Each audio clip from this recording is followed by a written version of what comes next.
Next problem आहे सॅटेलाईटमधला.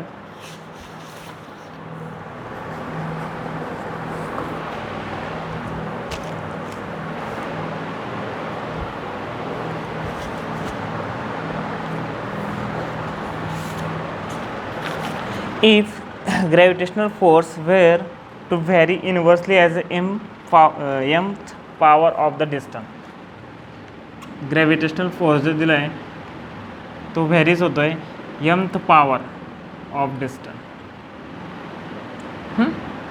Suppose असं असेल तर then time period of planet circular orbit planet in a circular orbit of a radius r, एक okay this is sun, एक planet circular ऑर्बिटमध्ये move होतो, circular मोशनमध्ये तो का आता सर्क्युलेशन मोशनमध्ये आहे तो. ओके, त्याच्यात टाईम पिरियड असेल. टाईम पिरियड म्हणजे काय, कम्प्लीट करायला जो टाईम लागणार तो म्हणजे टाईम पिरियड.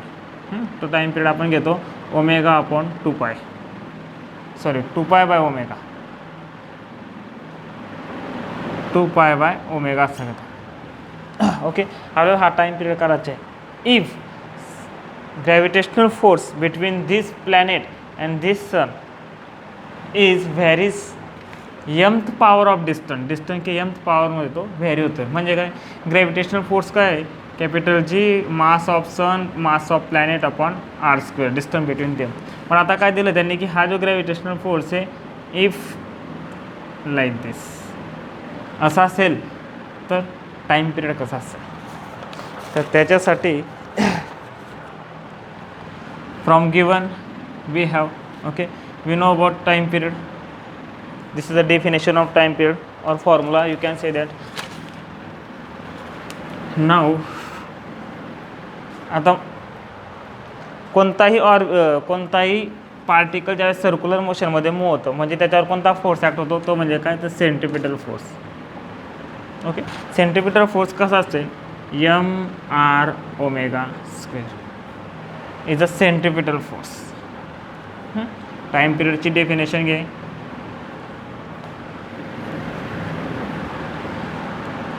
टाईम पिरियडची डेफिनेशन आहे, अरे यार 2π बाय ओमेगा. हा सेंट्रिपिटल फोर्स ज्यावेळेस एखादी बॉडी सर्क्युलर मोशनमध्ये असेल त्यावेळेस या डायरेक्शनला सेंट्रिपिटल फोर्स असतो. हा सेंट्रिपिटल फोर्स कोण प्रोव्हाइड करतं आहे, या दोघांमधला gravitational force of attraction provide करतो. म्हणजेच काय, this is equal to mg, this is equal to mg. You can say that. याला आपण असं लिहू डायरेक्ट. mg म्हणजे काय, इथं काय येईल मग mr omega square is equal to 1 upon, याला असं लिहिताना आपल्याला फक्त इथं कॉन्स्टंट घ्यायला लागेल क्या, कारण काय डायरेक्टली प्रपोज हा जो हे साईन आहे हे काढताना आपल्याला कॉन्स्टंट पुट करावं लागतं. तर हा मी इथं कॉन्स्टंट पुट करायचं. ओके, आता मला फाईन काय करायचे, टाईम फाईन करायचा. टाईम फाईन करण्यासाठी काय फाईन करायचं, मला ओमेगा फाईन करायचा आहे. मी इथून ओमेगा फाईन करेल. काय म्हणतो m ओमेगा स्क्वेअर, आरला मी त्या डायरेक्शनला घेऊन rm r⁻⁴ म्हणजेच काय c r⁻m + 1, r⁻m + 1. Omega square काय येईल मग, ओमेगा स्क्वेअर येईल c m r⁻m + 1. m is a constant आहे, तर हा m मास आहे आणि तो m कॉन्स्टंट आहे. Okay, so omega is equal to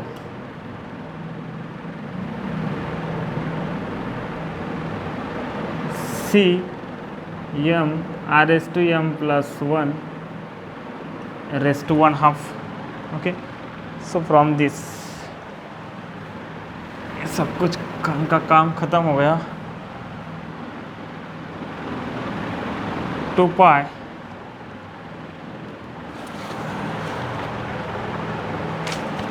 हे कसं होईल, अपोजिट, सॉरी सी. ऑप्शनमध्ये असा फॉर्म्युला दिलेला नाही. ऑप्शनमध्ये त्याने काय दिलं आहे, T is directly proportional to in terms of distance दिलं आहे. जस्ट लाईक फोर्स दिला होता ना असा inversely proportional to the r raise to m, तसं T is directly proportional to, म्हणजे ऑप्शन दिले 4 ऑप्शन बघून घ्यायचे तुम्ही. कॉन्स्टंट आहे, मास इज कॉन्स्टंट आहे. हा का आता 1/2, हा असेल 1/2, म्हणजे T is equal to R raise to M plus 1 divide by 2. This is our answer. काही नाही केलं, जे दिलं होतं ते फक्त मांडलं आहे मी आणि त्याला तिथल्या तिथं शिरवलं आहे. हा फॉर्म्युला क्रॅम्प पाहिजे तुमच्या, हा फॉर्म्युला पाहिजे. बघा सर्क्युलर मोशनचा प्रॉब्लेम आला की फर्स्ट येता हाच फॉर्म्युला लिहायची की सेंट्रिपिटल फोर्स. आणि दुसरी गोष्ट काय बघायची, हा नाही सॉरी इथपर्यंत. आणि दुसरी गोष्ट काय बघायची की हा फोर्स कुठून मिळतो, ह्या बॉडीला हा फोर्स कोण प्रोव्हाइड करतं. या केसमध्ये ग्रॅव्हिटेशनल फोर्स प्रोव्हाइड करतो. So this is equal to gravitational force.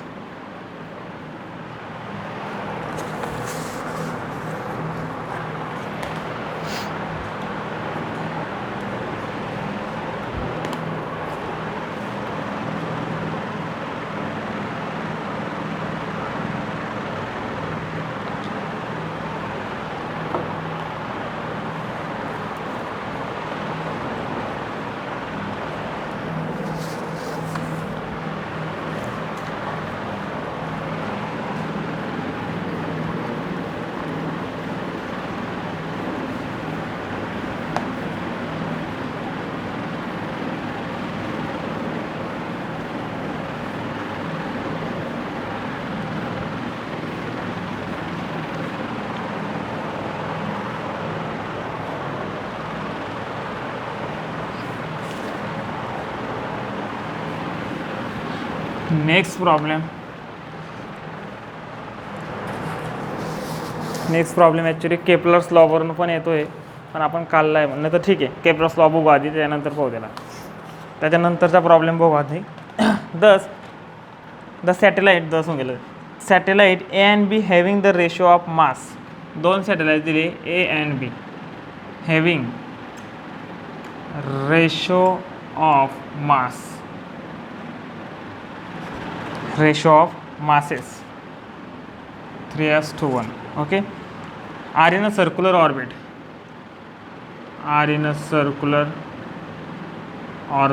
of radius r and 4r. okay, calculate the ratio of total mechanical energy. काय काढायची, टोटल मेकॅनिकल एनर्जीचा रेशो.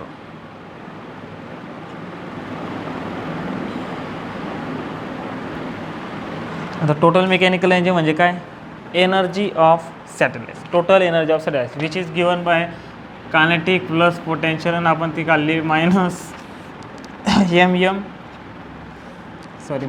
जी capital M small m upon r twice r. ही total mechanical energy. आता बघा for satellite A,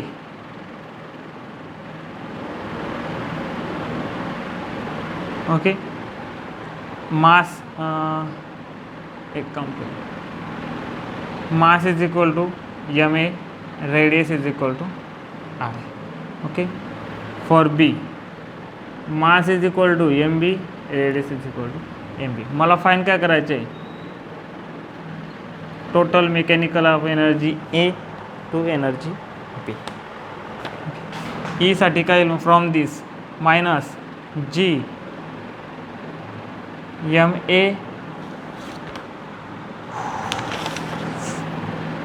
capital M A upon twice r A. इकडे काय minus G capital M B upon twice r. Minus this cancel, 2 get also cancel. राहिलं काय, राहिलं m A upon m B into r B upon R. But from given बघा ratio असा आहे, म्हणजे याच्या H from given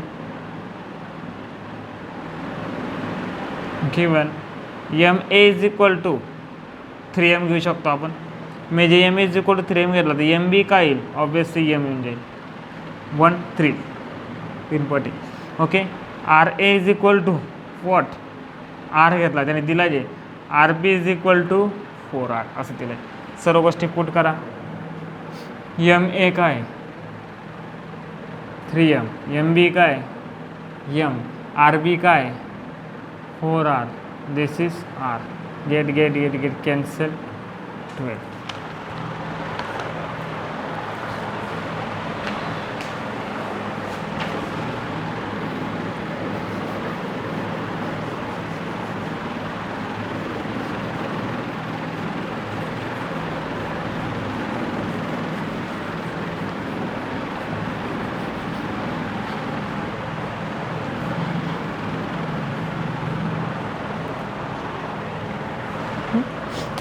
next and last topic आहे 3 laws दिले के plus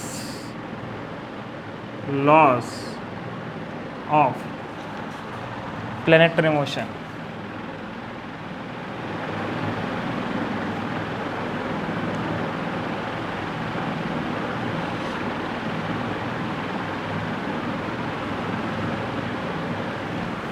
Kepler's law of planetary motion याचे 3 लॉज आहेत. फर्स्ट लॉ आहे law of orbit.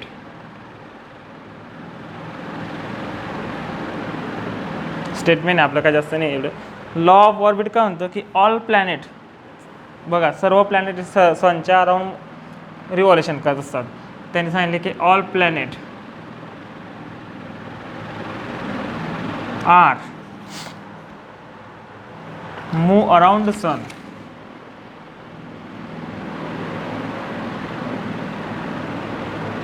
move around sun in elliptical path म्हणजे कसे इलिप्समध्ये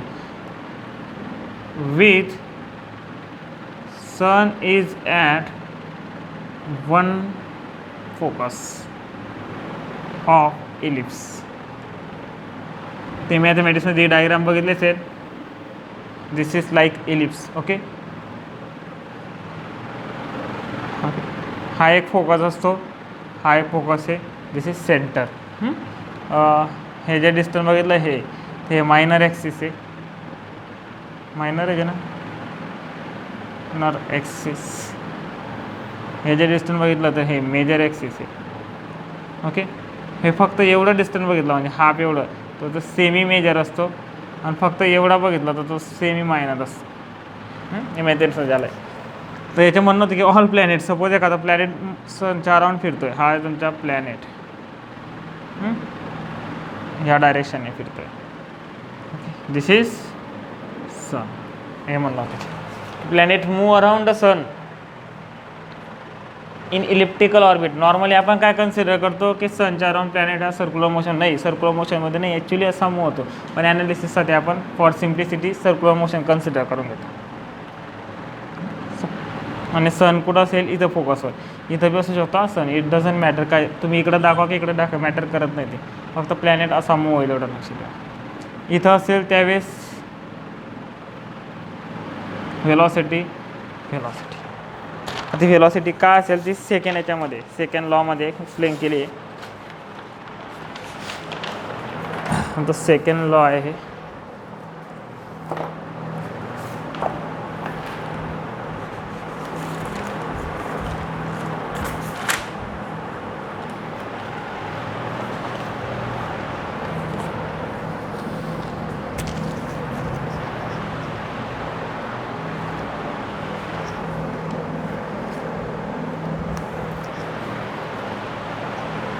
हा आता तुमचा first law of orbit.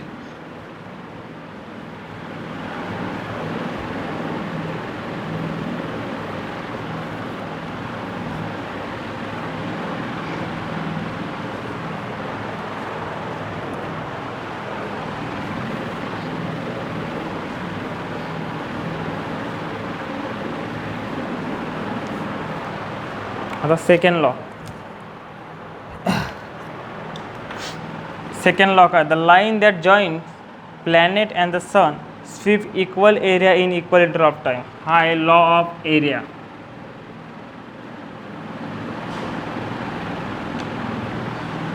Law of areas. याच लॉ आहे. ह्याच्यात काय the line joining the line joining a planet and the sun sweep equal area in equal interval of time.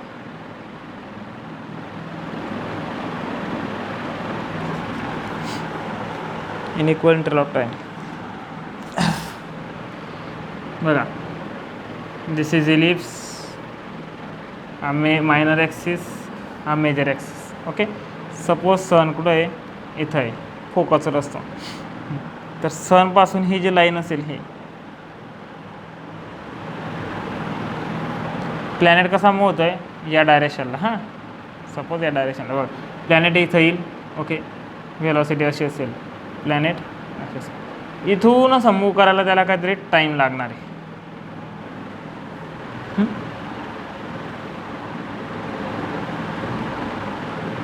इथून जो टाईम लागेल टी, सपोज कन्सिडर करू आपण टीला. प्लॅनेट कुठंतरी इथं येईल, नंतर पूर्ण असा फिवर आले, इथं असेल अँड इथं असेल. इथून इथं लागला किती टाईम, टी लागला. सपोज इथून इथपर्यंत जाण्यासाठी पण टाईम टी एवढा लागला. म्हणजे काय, टाईम इंटरवल सेम आहे. ओके, तर ही जी लाईन आहे, ही sun to earth, sorry sun to planet, ही लाईन कुठून जाते बघा. हा इथं येईल, म्हणजे ही लाईन अशी स्वीप करेल एरिया. हा थिटाचा अँगल स्वीप होईल बघा. म्हणजे काय होईल, असा एक एरिया क्रिएट होतो या दोघांची. इथून तर इथे ह्या दोन पोझिशनमध्ये काय होतं आहे, एक एरिया तयार होतो आहे. ह्या दोन पोझिशनमध्ये हा एरिया तयार होतो आहे. ओके, सपोज हा जो पोर्शन आहे, हा एरिया हा तयार करण्यासाठी टाईम जर सेम असेल, तर this area must be same. तर हा एरिया काय, मस्ट बी सेम. मग suppose this is velocity v1, this is velocity v2, then v1 is less than v2. Why, हे डिस्टन्स बघा स्मॉल आहे, हे डिस्टन्स तुम्हाला जास्त घ्यायला आहे, कारण हा एरिया हा इक्वल टू हे डिस्टन्स जास्त घेऊन टाकला आहे. तो असं एवढं बी नसेल, एवढं असेल त्या काहीतरी असं घ्या. म्हणजे हा एरिया पूर्ण एवढा एरिया इज इक्वल टू दिस. तर दिस v2 is greater than v1. हा जास्त असेल, कारण याला एवढं डिस्टन्स कवर करायचे, याला फक्त इथून एवढं डिस्टन्स कवर करा. म्हणजे काय, ज्यावेळेस प्लॅनेट हा सनपासून फारदेस्ट असतो, लांब असेल, त्यावेळेस वेलॉसिटी का असते, कमी असते. ज्यावेळेस प्लॅनेट हा सन जवळून मूव्ह होत असेल, त्यावेळेस वेलॉसिटी का असते, जास्त असते. दिस is second Kepler's law.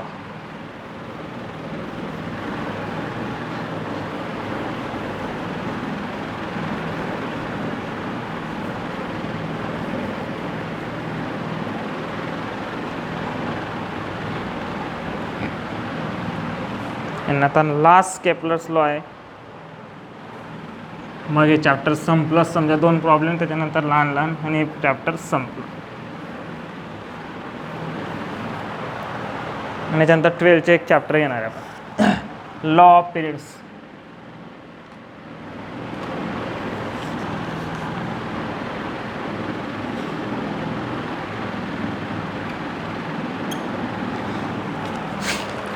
Law of periods. The square of time period of revolution of a planet around the sun.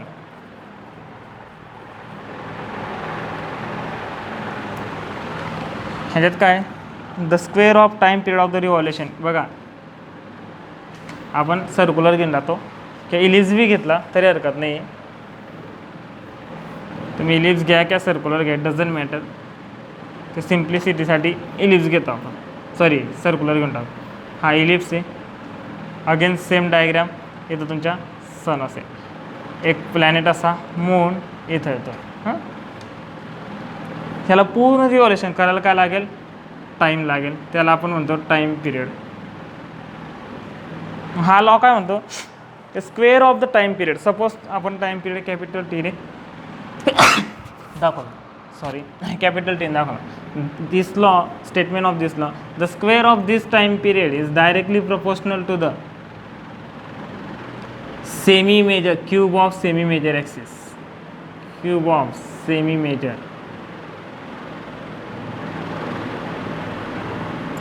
Axis. Semi major axis कोणता असेल? Look, this is a major axis, twice एने घेतो. Semi major किती येईल? एवढा. So from this law T square is directly proportional to the A cube. So you can write T is equal to A raise to 3/2. आधी पण हे prove केलं आहे. अजून एक गोष्ट, सहजा आपण याला इलिप्स न घेता काय घेतो? सर्क्युलर घेतो. आणि सर्क्युलेशन, अगर तुम्ही सर्क्युलर मोशन कन्सिडर करत असाल तर T square is directly proportional to the radius of,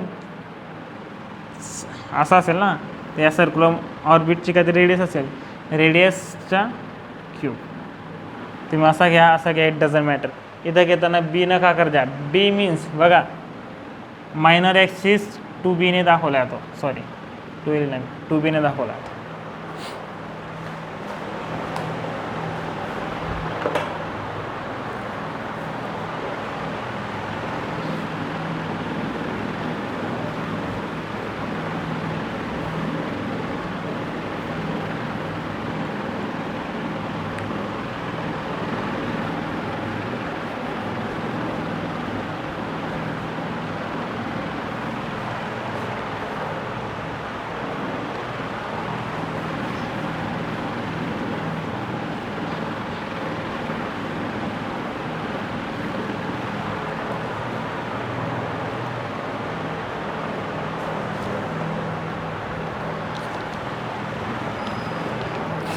तर तो प्रॉब्लेम होता एक, त्याच्या आधी लिहिला गेला माने.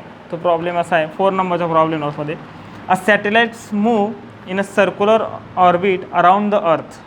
अ सॅटेलाइट, एक सॅटेलाइट आहे, दिस इज अर्थ, आणि एक सॅटेलाइटचा मूव होतो. Okay, around. Radius of this orbit is 1/2 of that of the moon orbit. Okay, हा सॅटेलाइट मूव होतो आणि मून असा मूव होतो. अर्थच्या अराउंड मून पण मूव होतो आणि सॅटेलाइट पण मूव होतो. This is satellite, yes, this is moon. याची जी रेडियस आहे ही या ऑर्बिटची रेडियस, ही काय आर आहे, तर ही किती रेडियस असेल? ऑब्विसली 2r दिले. मूनच्या रेडियसपेक्षा ही हाफ आहे, तर मी याला 2r कन्सिडर केलं, याला r कन्सिडर केलं. आपल्याला फाईंड काय करायचं आहे? Find time in which the satellite complete its motion. अर्धा पुरच प्रॉब्लेम आहे तो. -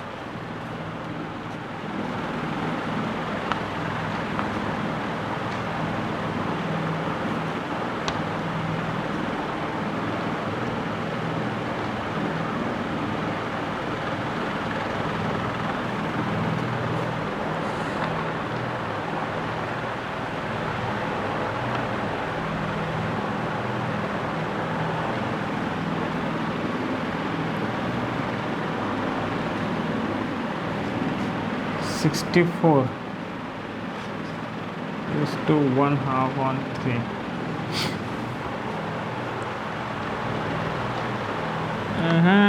प्रॉब्लेममध्ये काहीतरी बाकी आहे. संचे हेने दिलं आहे टाईम पिरियड.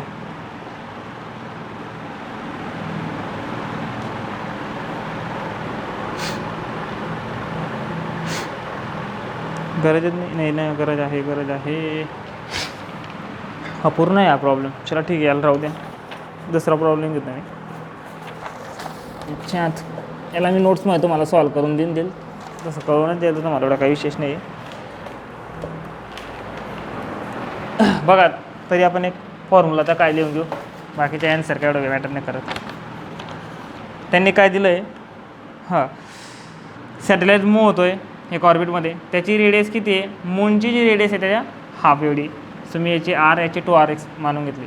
ओके, आता काय सांगितलं की time period of the satellite, find the time in which satellite complete the revolution. म्हणजे टाईम पिरियड काढायचं सॅटेलाइट. आता टाईम पिरियडचा फॉर्म्युला काय, तर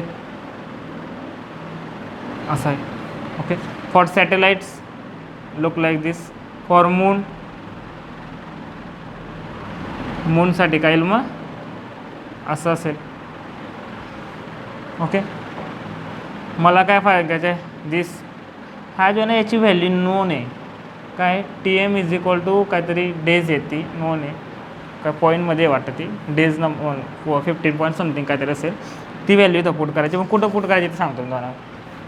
दोघांचा रेशो घेतला मी TS², दोघांचा रेशो घेतला मी TS² TM² is equal to काय होईल, RS⁻³ RM⁻³ सॉरी क्यूब.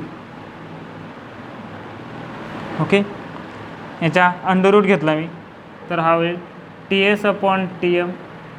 हा इकडं कॉमन पॉवर घेणार आहे मी आता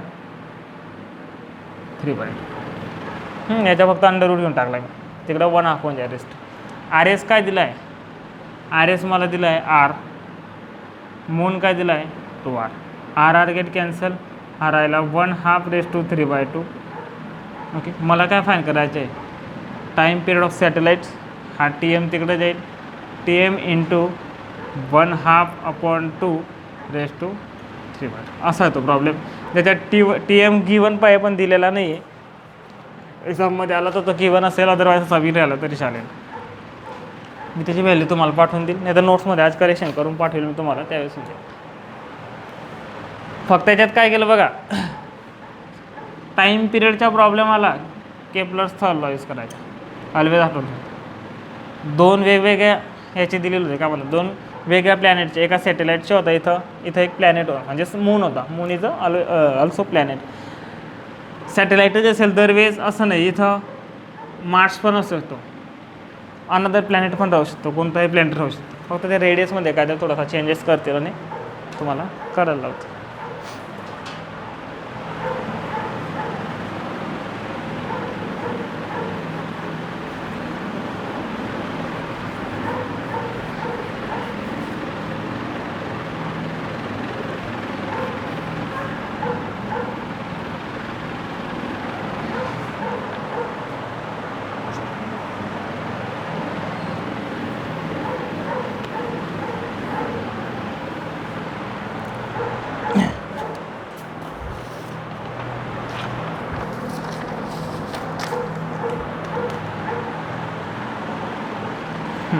अजून एक प्रॉब्लेम आहे, what would be the average duration of year distance between sun and earth if the distance between sun and earth becomes. बघ काय विचारलं त्यांनी, व्हॉट दिसतंय का म्हणे, ओके दिसतंय. What would be the average period,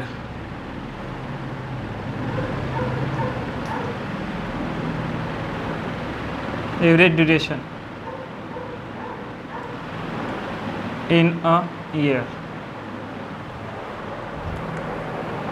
in a year if distance between earth and sun is dash. First, thrice जगह, okay, thrice the present distance,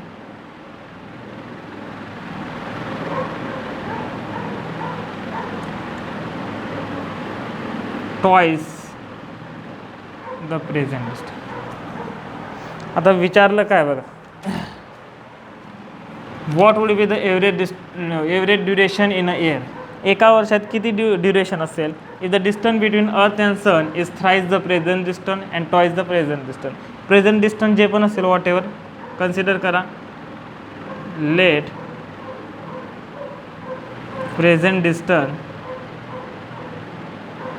is equal to R1 घेतो आपण आणि ते R कन्सिडर केलं. Okay, मी R1 दाखवलं. Present जी case आहे ती 1 दाखवतो मी, इनिशियल कंडिशन समजा. ओके, प्रेझेंट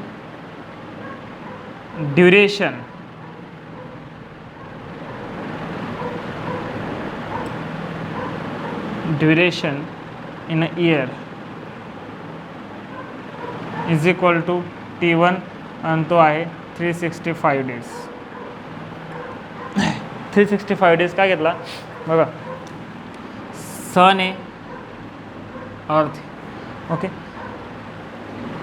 1 डे ऑलेशन कंप्लीट करायला काय लागतं, किती लागतात 365 डेज लागतात. आणि आपण त्यालाच काय म्हणतो 1 इयर मीन्स नाव. आता सध्या जे बघितलं तर प्रेझेंटली जे बघितलं तर हे जे डिस्टन्स आहे आर आर ज्यावेळेस सन आणि आपण कन्सिडर केलं आहे सन आणि अर्थमध्ये ज्यावेळेस आर एवढं डिस्टन्स असेल सध्याचे हे डिस्टन्स आपण कन्सिडर केलं आहे आर कन्सिडर केलं आहे जे आता आहे ते, तर आपल्याला एका वर्षात किती ड्युरेशन भेटतात 365 डेज भेटतात. त्यांनी काय सांगितलं की हे डिस्टन्स डबल होऊन गेलं म्हणजे डबल नाही ट्रिपल होऊन गेलं असं अर्थ एवढ्या लांब येऊन मूव व्हायला लागली 3R हां सेकंड केसमध्ये 2R एवढं झालं. तर ड्युरेशन काय लागेल तर ड्युरेशन ऑब्वियसली काय लागेल जास्त लागणार आहे कारण बघा एवढ्याशा सर्क्युलर पाथसाठी 365 डेज लागतात याच्यासाठी जास्त लागणार मग ते आपल्याला फाईन करायचं. मग मी कन्सिडर काय केलं प्रेझेंट डिस्टन्स बाय R1 दाखवतो आहे जी प्रेझेंट केस आहे नॉर्मल त्याला R1ने दाखवतो. आता मी ए केस ए पार्टमध्ये जाणार प्रॉब्लेमच्या ए पार्टमध्ये त्यांनी काय सांगितलं आहे थ्राईज द प्रेझेंट डिस्टन्स म्हणजे हा जो डिस्टन्स होता त्याच्या थ्राईस आहे त्याला मी 2ने दाखवतो आहे. सेकंड केस ही म्हणजे प्रॉब्लेमची केस नंतर येणारी केस 2ने दाखवली मी. डिस्टन्स किती असेल थ्राईज R1 म्हणजे थ्राईज आपल्याला फाईन काय करायला लागलं देन टाईम पिरियड फाईन करायला लागला. Okay we know from Kepler's third law time period is directly proportional to R⁵(3/2). Okay, for present case just like this याला फॉर प्रेझेंट केस R1 आहे R1च्या जागेवर मी काय पुट केला R आहे तुम्ही R put करून दिला. ओके ह्या केसमध्ये थ्राईस असेल त्यावेळेस मी T2ने टाईम दाखवतो आहे आणि R2 आहे R⁵(3/2) पण R2च्या जागेवर काय घेतलं आता काय येणार आहे 3R तर R2ची व्हॅल्यू मी पुट केली ती आली 3R⁵. दोघं आहे आपल्याला T2 फाईन करायचं आहे T2 डिवाइड बाय T1 या दोघं equation 1 and 2 equation 2 divide by equation 1 हा होईल तुमच्या 3R हा होईल R⁵ असेल 3/2. दिस आर कॅन्सल. ओके राहिला काय फक्त 3⁵(3/2). हां T2 काय फाईन करायचं आहे T1 काय T1 त्या साईडला जाईल म्हणजे काय असेल 365 डेज नंतर काय 3⁵(3/2). याचा ॲन्सर जर तुम्ही सॉल्व केलं तर हे येतं 1897 1897 डेज. नेक्स्ट केस का होते बी म्हणजे या केसमध्ये बी जे घेतला हे तर प्रेझेंटसाठी पुढे काय दाखवणार मी याच्या जागेवर आता R2 काय येईल R2 येईल टॉईस R1 म्हणजे twice R twice the present distance. मला परत T2 फाईन करायचं आहे सेम इथं काय येईल फक्त इथं काय येईल आणि मग T2 येईल तुमच्या काय तर T2 काहीतरी 1032 डेज येणार आहे. बस तेवढंच केलं बाकी काय. हे चॅप्टर संपलं आहे. याच्यानंतर इलेक्ट्रोस्टॅटिक्स चॅप्टर आहे जे 12th हाफ पार्ट आहे. इलेक्ट्रोस्टॅटिक्स काय घेतो आहे मी कारण electrostatics is similar like gravitational. आता जे चॅप्टर केलं आहे आपण त्याच्यासारखंच इलेक्ट्रोस्टॅटिक्स चॅप्टर आहे म्हणून मी ते आधी घेणार आहे. वन ऑफ द इम्पॉर्टंट असेल हे चॅप्टर इलेक्ट्रोस्टॅटिक्स एवढं आठवून द्यायचं त्याच्यावर प्रॉब्लेम 100% फिक्स असतो. तर ते चॅप्टर आधी घेऊ नंतर मग पुढे ते पण व्हेक्टरशी रिलेटेड मेकॅनिक्सचं चॅप्टर आहे लगभग मेकॅनिक्सशी रिलेटेड आहे तर त्याला आपण आधी संपवू आणि 12th पण येते.